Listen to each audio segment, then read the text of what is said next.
Caps for Sale, a tale of peddlers, some monkeys, and their monkey business. Reading Rainbow Book.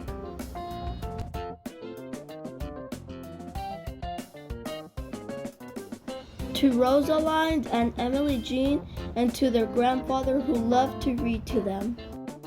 Once there was a peddler who sold caps, but he was not like an ordinary peddler, carrying his wares on his back.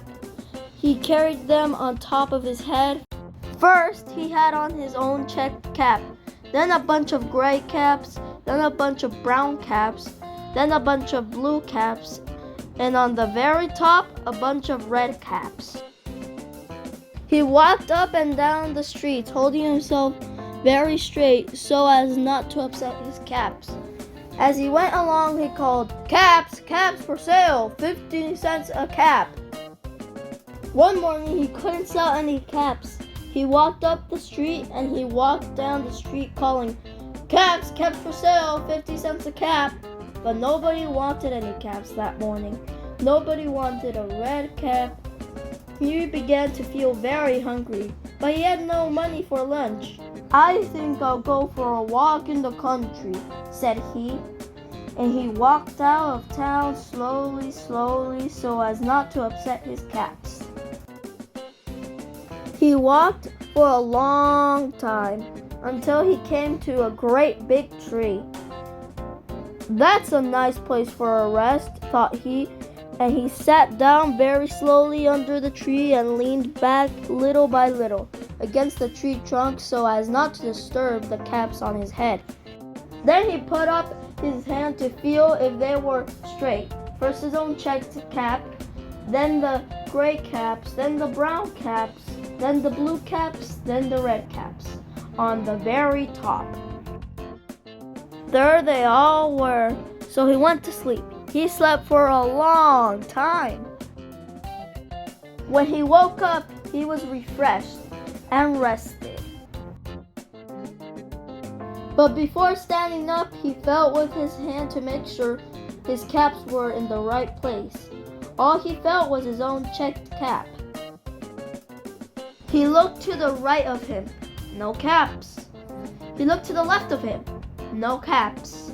He looked in the back of him, no caps. He looked behind the tree, no caps. Then he looked up into the tree, and what do you think he saw? On every branch sat a monkey. On every monkey was a gray or a brown or a blue or a red cap. The peddler looked at the monkeys. The monkeys looked at the peddler. He did not know what to do. Finally, he spoke to them.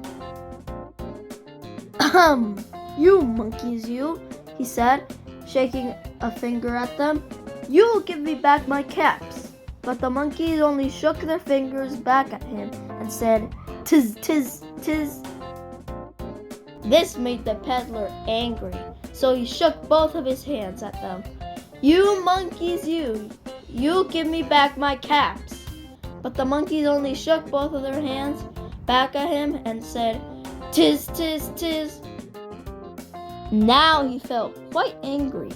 He stamped his foot and he said, "You monkeys, you better give me back my caps." But the monkeys only stamped their feet back at him and said, "Tis, tis, tis."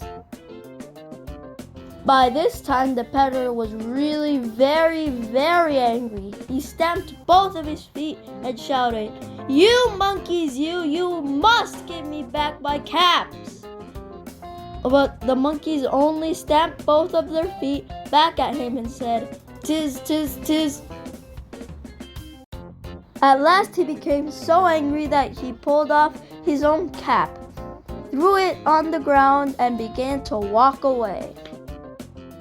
But then each monkey pulled off his cap, and all the gray caps, and all the brown caps, and all the blue caps, and all the red caps came flying down out of the tree. So the peddler picked up his caps and put them back on his head. First his own checked cap, then the gray caps, then the brown caps, then the blue caps, and then the red caps on the very top.